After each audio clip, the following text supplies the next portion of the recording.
السؤال، جاوبني على السؤال الان، جاوبني على السؤال، جاوبني على السؤال. دابا انت اللي غتجاوبني، انت اللي غتجاوبني. ما هو موقف الجزائر من استعمار سبته ومليليه؟ اخويا انا شوف، انا ما عنديش موقف رسمي، ما سمعتش، نسمع من عندك انت تقول انه موقف مخزي، موقف مخجل. وهي الدولة، اسمع نقول لك، هي الدولة الإسلامية العربية الوحيدة التي تزكي الاستعمار الإسباني لسبته ومليلية، الجزائر الوحيدة. ممكن تقول لي وين التصريح، ولا ممكن نعرف التصريح مصدر؟ إلا بغيت أنا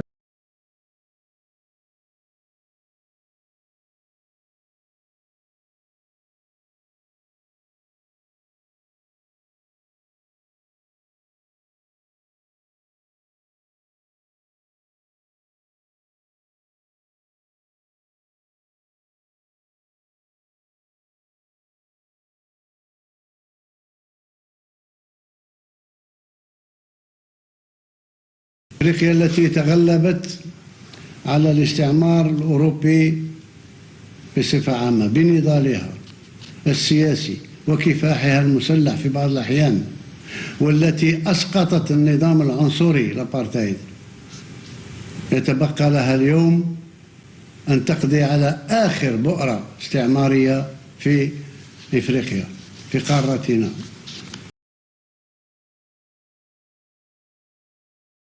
أن تقضي على آخر بؤرة استعمارية في إفريقيا، في قارتنا.